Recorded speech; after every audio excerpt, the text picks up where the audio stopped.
Bismillahirrahmanirrahim. Alhamdulillah, kembali kita lanjutkan kajian rutin dengan membaca buku fikih bermadhab.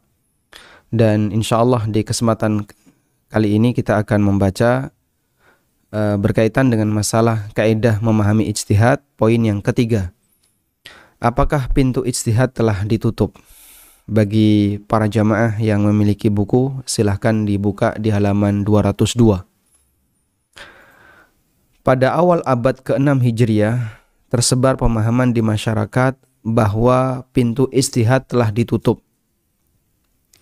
Salah satu sebabnya adalah derasnya fenomena ta'assub di masyarakat. Sehingga mereka fanatik terhadap mazhab ulama tertentu ketika itu, sehingga bagian di antara mereka melarang untuk keluar dari keterangan para ulama mazhab yang sudah tertuang dalam buku-buku fikih. Di dalam suasana seperti itu, sebagian di antara mereka menyebarkan pernyataan bahwa pintu ijtihad telah ditutup untuk memutus peluang bagi orang yang hendak beristihad terhadap dalil agar tidak menyalahi pendapat para ulama pendahulunya. Sehingga ikuti saja, karena fikih itu ibarat sudah menjadi sebuah, kalau disebut ya sebuah mazhab itu sudah menjadi sebuah kerajaan. Kalau boleh diistilahkan seperti sebuah kerajaan. Dan dia sudah tertata dengan rapi. Seluruh kebutuhannya telah didetailkan oleh para ulama yang ada di dalamnya. Oleh karena itu orang mau nyari apapun sudah ada di sana. Ini alasannya.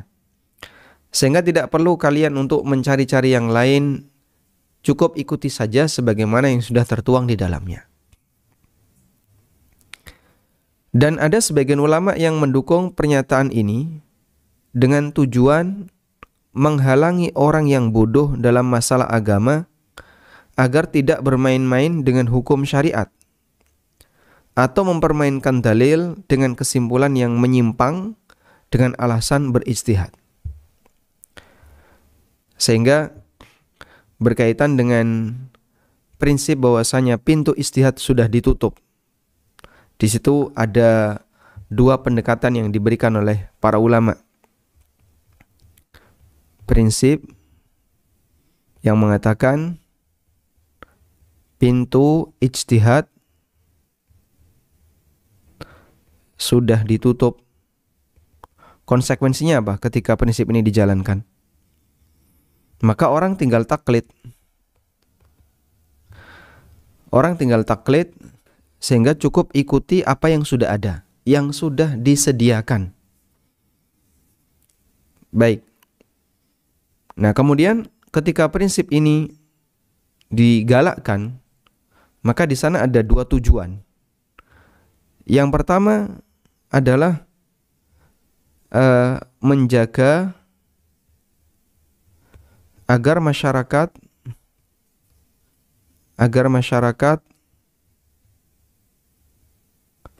cukup taklid dan tidak perlu untuk berijtihad. Ikuti saja apa yang sudah ada. Dengan alasan karena dalam setiap madhab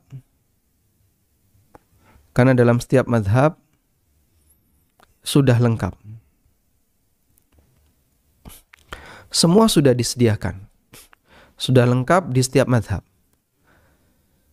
Yang kedua adalah untuk menjaga agar tidak ada pendapat fikih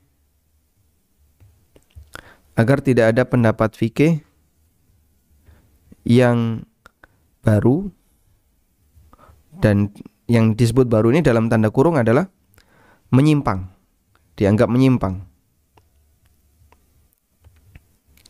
dengan alasan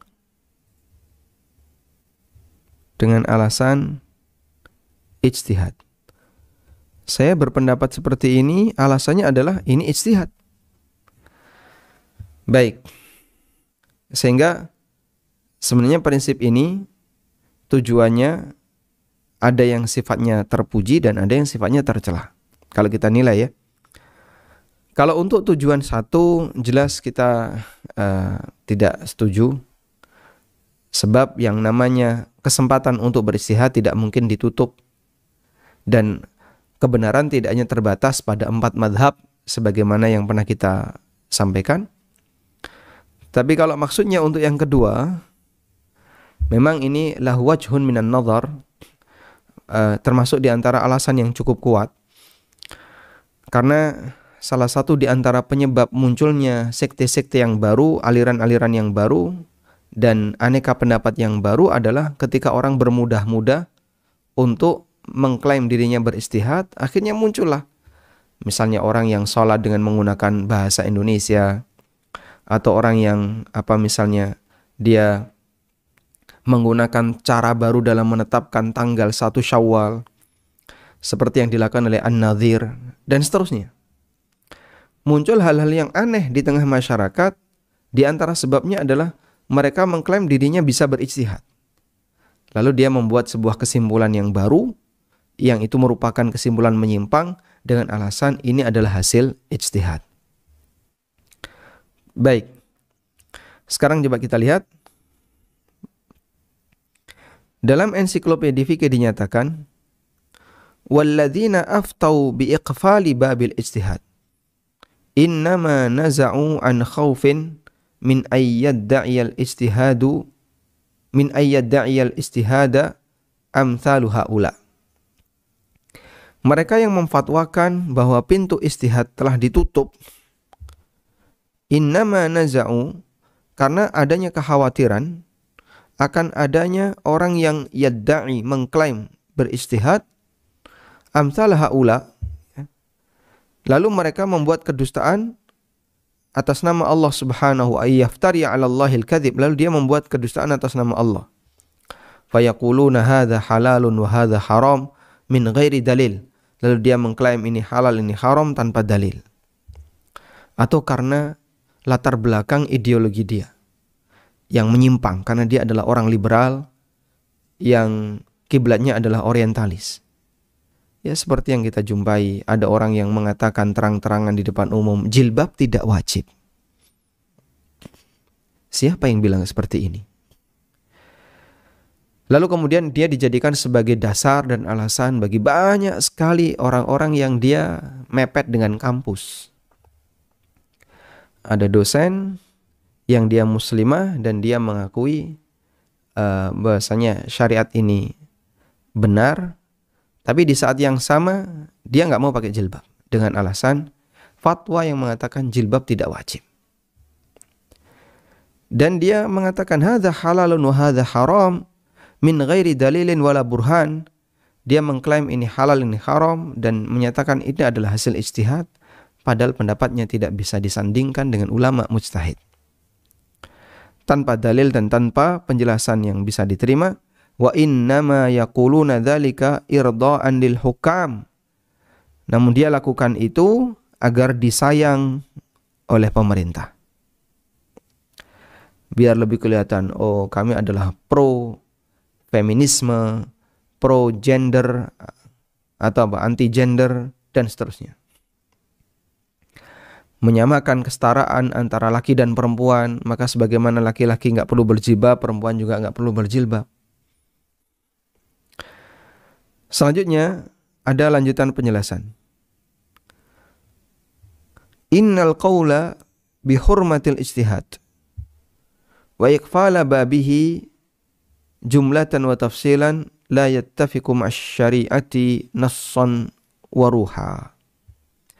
Pendapat yang mengatakan tentang haramnya ijtihad dan tertutupnya pintu ijtihad secara total adalah pendapat yang tidak sejalan dengan keterangan syariat, baik teks dalilnya maupun ruh syariat. Ruh maksudnya prinsip syariat. Wa innamal qaulatus sahihah, namun pendapat yang benar adalah hiya ibahatuhu, boleh beristihad. Bal wujubuhu, bahkan wajib untuk beristihad. Tapi bagi siapa? Ala man tawaffarat fihi syurutuhu, bagi orang yang sudah memenuhi syarat ijtihad. Li'annal ummata fi hajatin ila ma'rifatil ahkam syar'iyyah. Karena umat ini selalu membutuhkan penjelasan tentang hukum-hukum syar'i. Fima jadda min ahdatsin lam taqa' fil usulil qadimah.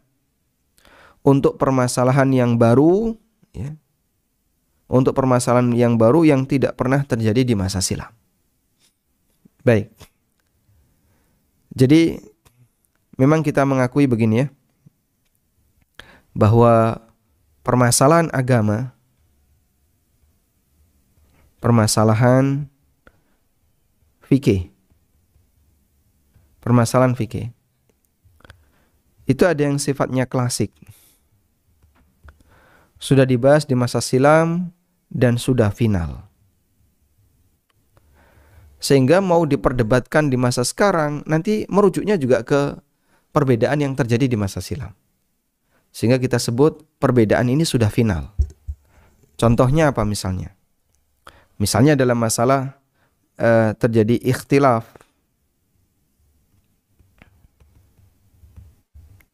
dalam hukum kunut subuh.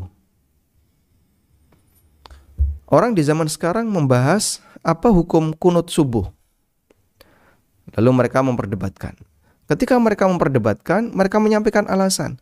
Ternyata itu tidak keluar dari perbedaan yang sudah terjadi di masa silam. Intinya mereka mengerucut kepada dua madhab.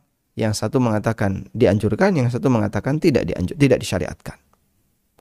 Yang satu mengatakan disyariatkan, yang satu mengatakan tidak disyariatkan. Yang mengatakan disyariatkan adalah pendapat Malikiyah dan Syafi'iyah. Yang mengatakan tidak disyariatkan adalah pendapat Hambali dan Abu Hanifah. Taib. Nah, perselisihan seperti ini sudah final. Sehingga kalaupun dibahas nanti merujuknya ke atas ya, mampirnya di situ saja. Lalu ada permasalahan kontemporer.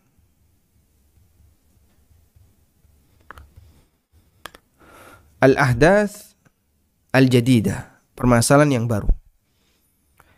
Untuk permasalahan yang baru tidak pernah ada di masa silam.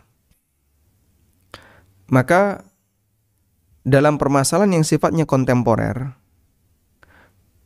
didekatkan ke pendekatan yang disampaikan oleh para ulama. Di sini didekatkan ke keterangan ulama masa silam, keterangan ulama klasik. Contohnya apa? Misalnya kita bahas dropship. Tentang hukum dropshipping. Sebenarnya dropshipping ini boleh atau tidak? Ini kan murni permasalahan yang baru. Kita tidak menjumpai istilah ini dalam buku-buku fikih klasik. Lalu bagaimana kita bisa memahami praktek dropshipping ini? Mereka yang melihat praktek dropshipping di lapangan, dia didekatkan dengan kasus salam hal. Salam hal atau salam muajjal. Salam muajjal. Sebutan lainnya adalah salam muajjal. Pakai ain ya. Yaitu salam yang penyerahan barangnya dalam waktu yang cepat. Kurang dari 1 bulan. Nah, ketika kita sudah dekatkan ke kasus salam hal, ini dibahas dalam fikih klasik. Ini ada di fikih klasik. Ada di fikih klasik. Ketika ini ada di fikih klasik, nah, ternyata di situ ada khilaf di antara para ulama. Ada beda pendapat. Nah, ketika sudah ada beda pendapat, nanti ngerucutnya di sini. Baik, ini contoh bahwasanya dalam masalah kontemporer sekalipun kita sebenarnya bisa mendekatkan kepada keterangan fikih klasik yang disampaikan oleh para ulama. Kita lanjutkan. Nah, di posisi inilah umat membutuhkan jawaban dan ijtihad tidak mungkin ditutup. Sebab yang namanya kasus dan masalah selalu berkembang, akan selalu ada yang baru. Memang betul kalau dalam urusan yang sudah disediakan oleh para ulama di masa silam, maka kita tinggal melujuk ke sana. Sehingga misalnya kita bahas masalah kunut subuh, apakah basmalah itu dikeraskan ataukah dipelankan. Kita bahas masalah hukum puasa di hari Jumat. Kemudian kita bahas masalah apa lagi? Banyak sekali ikhtilaf dalam masalah-masalah ibadah. Ini kita dekatkan kepada keterangan di masa silam. Dan mau diperdebatkan di masa sekarang, nanti merujuknya juga kembali kepada ikhtilaf yang terjadi di masa silam. Tapi untuk permasalahan yang sifatnya kontemporer, maka seorang ulama butuh untuk melakukan takyif fikih, pendekatan fikih, kemudian nanti didekatkan pada kasus yang pernah dibahas oleh para ulama di masa silam. Walhamdulillah, insya Allah bisa dipahami ya. Sehingga kesimpulannya bahwasanya pintu ijtihad itu tidak tertutup, selalu terbuka lebar bagi siapapun yang memenuhi syarat untuk berijtihad. Tapi tertutup bagi mereka yang tidak memenuhi syarat, dan tertutup bagi mereka yang punya pemahaman yang menyimpang, ngawur dalam menyampaikan keterangan, agar jangan sampai ada pemahaman yang baru yang itu tidak sesuai dengan keterangan para ulama, tidak sesuai dengan syariat. Seperti tadi, ada yang mengatakan jilbab tidak wajib bagi perempuan, ada yang mengatakan bahwasanya wanita bisa jadi imam ketika sholat Jumat, ada yang mengatakan sholat bisa dengan menggunakan bahasa masing-masing, dan ada yang mengatakan khamr boleh diminum di negeri kafir, dan aneka pendapat yang lainnya, termasuk riba jadi halal. Subhanallah. Kalau sampai seperti ini, kita bisa bilang, Anda bukan orang yang layak untuk berijtihad. Maka lebih baik diam daripada bicara. Karena jadinya menyesatkan masyarakat. Dan itu sudah menyalahi ijma. Sebab, kalaupun kita berbicara tentang masalah jilbab, ulama sudah ijma, konsensus kaum muslimin, jilbab wajib bagi muslimah. Kalau kita bicara tentang masalah Jumatan, ijma ulama bahwasanya seorang muslimah tidak boleh jadi imam bagi laki-laki, apalagi jadi khatib, dan seterusnya. Hal-hal yang baru itu muncul disebabkan orang yang tidak punya hak untuk berijtihad, dia ikut berijtihad. Akhirnya semakin meramaikan perbedaan, semakin memperbanyak perbedaan. Dalam arti gimana, Pak? Semakin memperbanyak perbedaan, munculnya pendapat baru yang sama sekali tidak dikenal di masa silam, dan itu jelas kesesatan. Padahal itu sudah final. Sudah? Sementara dalam urusan kontemporer, karena dia nggak punya kemampuan untuk berijtihad di situ, dia diam. Lebih baik ijtihad kamu kau gunakan untuk membahas masalah kontemporer daripada membahas masalah yang sudah final, yang ini sudah tidak ada lagi ruang, tinggal ikuti saja ulama di atasnya. Tayyib. Semoga bisa dipahami. Selanjutnya, kita beralih kepada poin yang keempat. Apa saja syarat bagi orang yang boleh untuk berijtihad? Syarat bagi orang yang boleh berijtihad. Artinya ketika orang itu mau berijtihad, dia harus memenuhi syarat ini. Untuk melakukan ijtihad, ada beberapa syarat yang perlu dipenuhi. Dalam materi ini setidaknya ada 3 kesimpulan yang bisa kita dapatkan. Yang pertama, sebelum kita membahas masalah syarat ya, saya berikan 3 kesimpulan dulu. Yang pertama, menghargai posisi ulama mujtahid atas perjuangan mereka dalam belajar hukum syariat, dan itu bukan satu hal yang ringan. Butuh waktu yang lama, sabar, dan seterusnya, sampai dia bisa membuat sebuah kesimpulan hukum yang detail dan itu bisa dipertanggungjawabkan. Kadang begini ya, Kalau Anda ingin tahu seperti apa beratnya usaha ijtihad yang dilakukan oleh ulama. Ada seorang mahasiswa, dia menulis sebuah tesis atau dia menulis skripsi atau bahkan disertasi. Saat dia menulis disertasi, tesis atau skripsi, intinya TA, butuh waktu berapa lama? Tergantung tingkatannya, Pak. Kalau doktoran lebih lama. Kalau S2 agak lebih cepat. S1 lebih pendek waktunya. Intinya semakin detail, semakin lama. Untuk sebuah TA S1 bagi mahasiswa yang sungguh-sungguh, mungkin dia butuh waktu kurang lebih 1 semester. 6 bulan. Dia butuh waktu 6 bulan untuk membuat sebuah kesimpulan berkaitan dengan kasus yang dia teliti. Misalnya ya, ada yang meneliti apa hukum cryptocurrency. Ada sebuah TA yang diterbitkan oleh Universitas Muhammadiyah Surakarta, UMS, yang membahas tentang apa hukum cryptocurrency. Dan TA itu sempat dibahas di sidang Dewan Fatwa Al-Irsyad. Meskipun itu skripsi, tapi karena itu bisa dijadikan sebagai atau lembaganya, lembaga yang menerbitkan yaitu kampus, bisa dijadikan sebagai salah satu pondasi.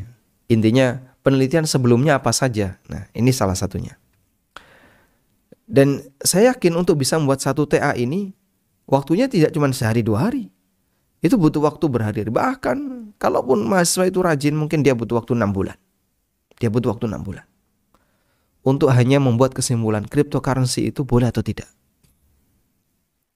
Baik. Itu baru di satu kasus. Sekarang coba Anda bayangkan, ketika yang dibahas adalah banyak kasus. Maka seorang ulama mujtahid, mereka terkadang butuh waktu yang sangat lama untuk bisa membuat sebuah kesimpulan hukum dalam kasus yang dia jumpai. Yang kedua, orang harus mengetahui batasan seorang mujtahid, sehingga dia bisa membedakan antara mujtahid asli dan orang yang mengaku mujtahid. Misalnya, maca kitab raiso, baca kitab gundul itu tidak bisa dia. Kayak gitu kok disebut mujtahid. Kadang ada orang yang baca Quran aja tidak bisa. Bagaimana mungkin disebut mujtahid? Atau dia tidak memiliki kafaah ilmiah, kemampuan ilmiah yang cukup dalam masalah ilmu usul fikih. Bagaimana mungkin disebut mujtahid? Akhirnya ngawur ketika dia bicara. Jadi orang kalau tahu seperti ini, syarat-syarat mujtahid minimal masyarakat awam. Jadi buku ini sasarannya adalah masyarakat umum. Jadi lebih tahu dan bisa membedakan antara mujtahid dan bukan mujtahid. Sekarang bisa Anda lihat ya. Misalnya ada orang yang banyak mengklaim hal tertentu, padahal dia baca kitab gundul salah-salah. Dan dia mempermalukan dirinya sendiri karena ketika dia baca salah itu di live. Waktu kasus dulu ada orang yang datang ke gereja, kemudian dia ceramah di gereja, lalu dia mau mencarikan alasan pembenaran untuk perbuatannya. Dia membacakan keterangan ulama mazhab Hanafiyah. Kalau nggak salah keterangan Al-Kasani dalam Bada'i'us Shana'i. Tapi sayangnya ketika dia baca salah-salah sampai jadi bahan ketawaan salah satu santri NU. Ini salah satu contoh. Orang kayak gini kah yang disebut mujtahid? Baik, jadi kita membahas syarat orang boleh beristihad. Barangkali kalau sasarannya bagi masyarakat umum, bukan untuk mengajak mereka mari kita penuhi syarat ini, bukan. Tapi setidaknya kalau Anda baca ini jadi bisa mengenali perbedaan antara mujtahid dan bukan mujtahid. Yang ketiga adalah memahami arah belajar bagi siapapun yang hendak menyiapkan dirinya untuk menjadi mujtahid. Sehingga kalau seperti kemarin, kita mengakui bahwa masyarakat punya tanggung jawab untuk mewujudkan seorang ulama mujtahid. Sehingga dia harus arahkan mengkader salah satu di antara unsurnya untuk menjadi ulama mujtahid. Lalu masyarakat ingin mewujudkan, misalnya dalam satu kecamatan kaum muslimin di situ sepakat kita akan pilih fulan sebagai calon ulama di negeri ini atau di kecamatan ini. Kita akan perjuangkan fulan untuk jadi calon ulama di kecamatan ini. Akhirnya masyarakat mereka bareng-bareng urunan untuk mendapatkan dana tertentu, sudah kemudian dia disekolahkan. Silahkan kamu sekolah ke sini, ke sini, ke sini. Sudah, apa saja yang harus dipelajari, piranti apa saja yang harus dipelajari. Nah, kita melihat syarat mujtahid seperti ini. Wahai fulan, kamu harus memenuhi syarat ini agar nanti kau bisa beristihad di lingkungan kami. Masya Allah. Kalau seperti itu, insya Allah jadi lebih terarah ketika orang hendak menyiapkan diri untuk menjadi seorang mujtahid. Dan dari keterangan Asy-Syatibi rahimahullah, atau bukan keterangan Asy-Syatibi, dalam fatwa Islam ya, disebutkan di antara piranti yang dibutuhkan adalah pertama paham Al-Quran, yang kedua paham hadis, yang ketiga mawatinul ijma', titik-titik ijma', kemudian dia faham fatwa-fatwa sahabat dan para ulama tabi'in, ngerti nasakh dan mansukh, agar dia jangan sampai berfatwa dengan hukum yang sudah mansukh. Dia tahu mujmal, mubayyan. Dia tahu mana teks yang sifatnya global dan tahu teks yang sifatnya sudah didetailkan. Dan dia bisa membedakan antara am dan khas. Mana teks umum, mana teks khusus. Yang ini dibahas dalam kaidah bahasa di kajian usul fikih.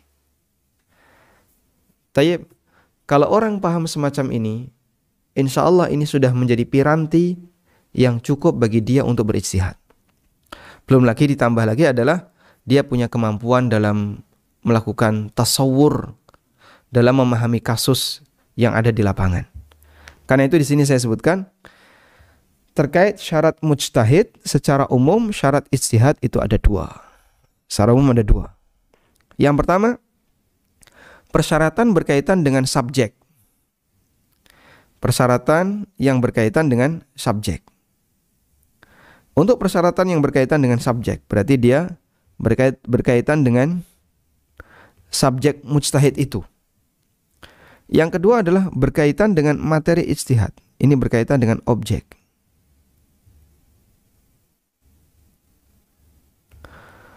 Baik. Kalau berkaitan dengan subjek, seperti apa sih kriteria orang yang boleh berijtihad? Satu, harus masih hidup. Ya jelas Pak ya, gak mungkin orang sudah mati. Dua, satu, muslim, berakal, jelas ini ya. Kemudian tiga, dia dewasa ya. Kalau anak-anak kan belum bisa. Kemudian yang keempat, memiliki malaka ilmiah, kemampuan ilmiah dalam memahami dalil. Nah ini ada rinciannya banyak. Paham Al-Quran, hadis, mawatinul ijma', titik-titik ijma', ngerti fatwa sahabat, ngerti fatwa tabi'in dan ulama zaman setelahnya, dan seterusnya. Ada banyak tadi ya. Tahu nasakh mansukh.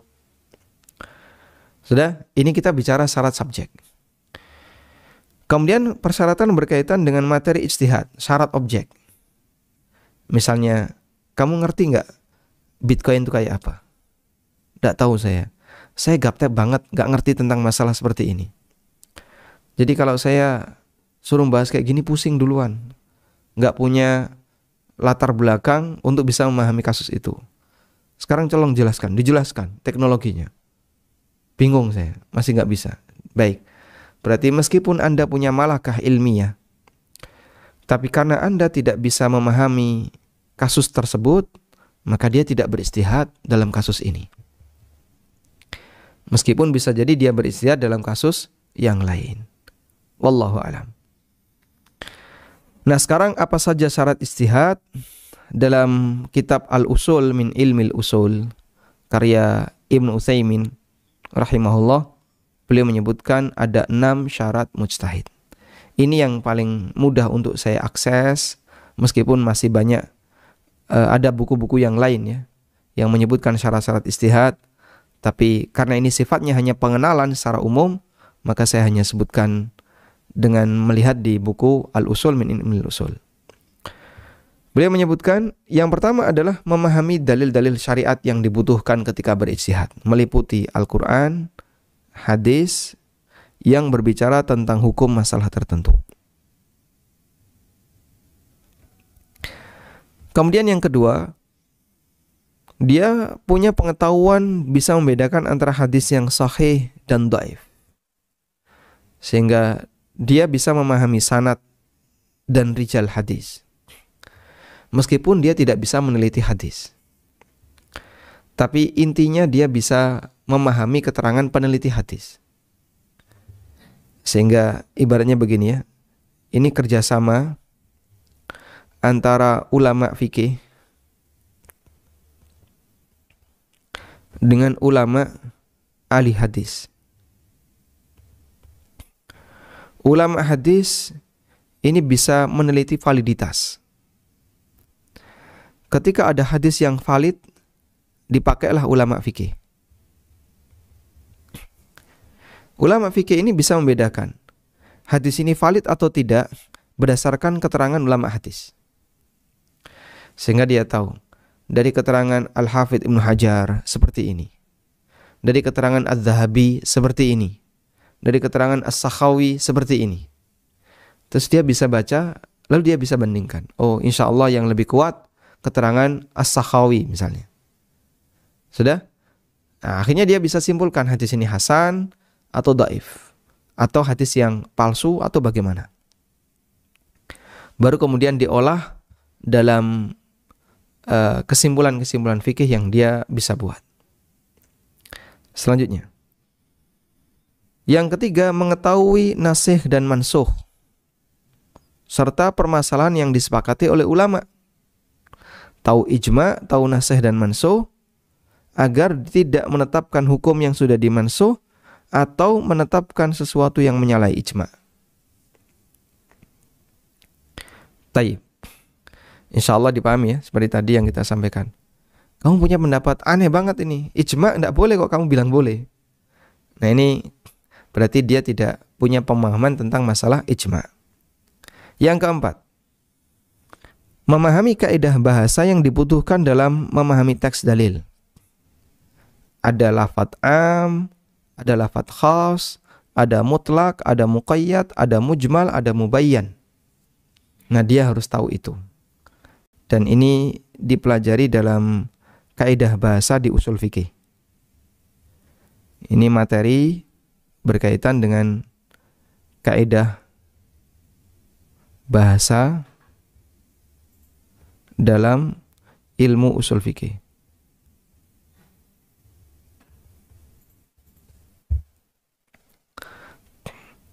Selanjutnya, yang kelima, mampu merangkum beberapa dalil dalam satu kasus. Misalnya ada dalil umum dan ada dalil yang lain yang mengkhususkan, dalil mutlak dan dalil yang lain yang membatasi dan sebagainya. Sehingga dia bisa gabungkan. Maka poin nomor 5 ini menjelaskan kemampuan dia dalam mengkompromikan dalil. Ngerti tentang teori mengkompromikan dalil. Kadang ada orang yang karena menggunakan dalil umum, akhirnya dia buat kesimpulan yang menyimpang, hanya sebatas menggunakan dalil umum. Misalnya, Allah Subhanahu wa ta'ala berfirman, aqimus shalah, tegakkanlah salat. Maka yang penting orang itu salat selesai. Baik 3 waktu, 2 waktu, dan seterusnya. Karena kan tidak ada perintah untuk salat 5 waktu dalam Al-Quran, menurut dia. Sehingga salat itu yang penting pokoknya salat malam saja. Yang penting pokoknya salat. Yang penting kan menegakkan salat. Dan as-salat di sini sifatnya umum, tidak harus salat tertentu. Itu contoh ketika orang hanya menggunakan dalil umum sampai membuat kesimpulan yang ngawur. Padahal ada dalil yang lain yang menjelaskan tentang sholat 5 waktu. Yang keenam, memiliki kemampuan untuk menggali hukum dari dalil serta bisa menerapkan dalil pada kasus yang terjadi. Nah, ini kaitannya dengan objek, syarat objek dalam ijtihad. Syarat ijtihad yang kaitannya dengan objek. Tayyib. Dari sekian ilmu yang dibutuhkan oleh seorang mujtahid, hakikatnya bermuara pada 3 disiplin ilmu. Bermuara pada 3 disiplin ilmu, Masya Allah. Apa saja itu? Yang pertama adalah ilmu hadis. Yang kedua, bahasa Arab. Ilmu hadis itu intinya begini, dia bisa membedakan antara yang valid dan yang tidak valid. Sehingga dia tahu ini sabda Nabi SAW, berpeluang besar sahih, dia tahu. Maka ulama mujtahid bukan orang yang gampang dipengaruhi oleh WA. WA misalnya, siapa yang bergembira dengan datangnya bulan Rajab, maka dosanya akan diampuni. Oh, ini ada hadis baru. Ulama mujtahid tidak mungkin terpengaruh dengan WA seperti ini. HR Bukhari. Oh, ini HR Bukhari, langsung percaya ya.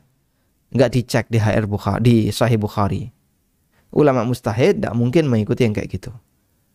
Nah, masyarakat awam ada yang nggak ngerti dalil, nggak ngerti hadis, sehingga begitu dapat WA tentang sebuah hadis langsung mantuk-mantuk percaya karena di dalamnya ada HR Bukhari. Padahal teks Arabnya aja nggak ada. Coba hadis yang teks Arabnya nggak ada, kira-kira mungkin nggak ada dalam Sahih Bukhari? Tidak mungkin. Maka Al-Ghazali mengatakan, kemudian yang terakhir, yang ketiga adalah usul fikih. Kalau 3 ini dia bisa paham, punya ilmunya, insya Allah dia bisa beristihad. Al-Ghazali mengatakan, in a'zama ulumil ijtihad yashtamilu ala 3 funun. Ilmu ijtihad yang paling dominan mencakup 3 disiplin ilmu. Yang pertama adalah al-hadis, yang kedua lughah, dan yang ketiga usul fikih. Kalau orang punya 3 ilmu ini, insya Allah dia bisa beristihad. Wallahu ta'ala alam, demikian yang bisa kita sampaikan, semoga bermanfaat. Dan insya Allah di pertemuan berikutnya kita akan membahas apakah Nabi SAW beristihad ataukah tidak. Demikian, wassallallahu ala nabiyyina Muhammadin wa ala alihi wa sahbihi wasallam.